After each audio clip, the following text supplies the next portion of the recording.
चतरा जिले के आदिम जनजाति परिवार के 5 बच्चों के साथ डीसी ने अपने आवास पर संवाद किया। ज्ञात हो कि कुछ माह पूर्व आदिम जनजाति परिवार के बच्चे जिन्होंने 2024 के वार्षिक माध्यमिक परीक्षा में प्रथम स्थान प्राप्त किया है, वैसे कुल 5 छात्र छात्राओं जिसमें 3 छात्र ललन बिरहो, दिलीप बिरहो, आकाश बिरहो और 2 छात्रा यथा प्रेमी कुमारी और रीना कुमारी ने 10वीं की परीक्षा में अच्छे अंकों के साथ उत्तीर्ण करने की जानकारी मिली थी। तब डीसी रमेश घोल स्वयं मिठाई लेकर बिरहोर बस्ती में पहुंचे थे। उन्होंने बच्चों और उनके अभिभावकों के साथ संवाद किया था और आगे की पढ़ाई के लिए मनोबल बढ़ाया था। देखिए, कुछ महीना पहले हम बिरहोर बस्ती में गए थे। जब इनका 10th की अच्छे मार्क्स के साथ पास आउट होने की जानकारी हमको मिली थी और उस समय संवाद करते समय ये बच्चों ने हमको कहा था कि हमको साइकिल एक अच्छी वाली साइकिल चाहिए। तो आज हमने ये जो 5 बच्चे हैं, इसमें 3 लड़का लोग हैं और 2 लड़की लोग हैं, इनको अपने से रेंजर साइकिल इनको दी है और साथ ही में इनको किताबें,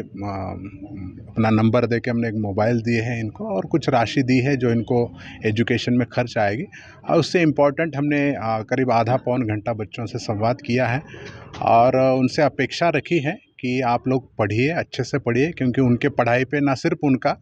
बल्कि उनकी तरफ देख के पढ़ाई करने वाले हज़ारों पीवीटीजी परिवार के बच्चों की आशाएं हैं उन पर। और जब वो पढ़ेंगे तो वो और कुछ बनेंगे, अफसर बनेंगे या जिस भी फील्ड में बड़ा अचीवमेंट करेंगे तो वो सब के लिए एक आदर्श होंगे। तो आज इन्होंने भी अपनी कमिटमेंट को दोहराया है कि ये लोग कितनी भी विपरीत परिस्थितियाँ आएँ, ये लोग मन लगा कर पढ़ेंगे और कुछ बन कर दिखाएँगे।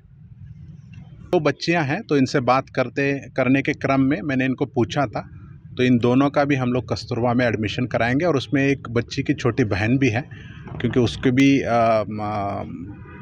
पोषण को लेकर वो चिंतित है, तो हमने कहा है कि उसको भी कस्तूरबा में रखेंगे। कुल मिला के सरकार की भी यही सोच है कि जो सबसे निचले पायदान पर जो लोग संघर्ष करके जी रहे हैं और उनको चाहे शिक्षा हो या बाकी कोई भी क्षेत्र हो, उसमें आगे आने के लिए सरकार भी हमेशा नई नई योजनाएं लाती है और प्रशासन का भी ये दायित्व है कि ऐसे लोगों को चिन्हित करते हुए उनको सरकारी स्कीम से भी और निजी तौर पे भी उनको प्रोत्साहित करने के लिए हम लोग हर संभव प्रयास करें। एक बच्ची का नामांकन का कुछ इशू आ रहा है, उस दिशा में से बात हुआ है, तो इनमें से दोनों बच्चियों का हम लोग एडमिशन कराएंगे कस्तूरबा में, उसमें कोई किसी तरह की कठिनाई नहीं होगी। सर, आपने काफ़ी देर बात किया बच्चों से। मैंने तो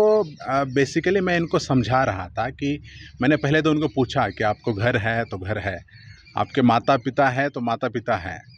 और तो हमने यही कहा कि अपने भी जीवनी के बारे में कहा है कि हम ऑफिसर बने थे तब हमको घर नहीं था, तो आपकी स्थिति मेरे से अच्छी है, तो अगर मैं शिक्षा के बदौलत अपने हालातों को बदल के अफसर बन सकता हूं, तो आप लोग भी अपने आप को कम मत समझिए, अपनी ख़राब हालत को अपनी प्रेरणा बनाइए। और मेरा नंबर भी मैंने उनको दिया और ये कहा है कि भविष्य में भी जहाँ भी हम लोग रहेंगे, आप यहाँ के भी अफसरों को अपनी बेहिचक मिलकर अपनी समस्याओं को रखिए और हमको भी कभी भी फ़ोन करिए। हम लोग हर संभव प्रयास करेंगे कि आप जो भी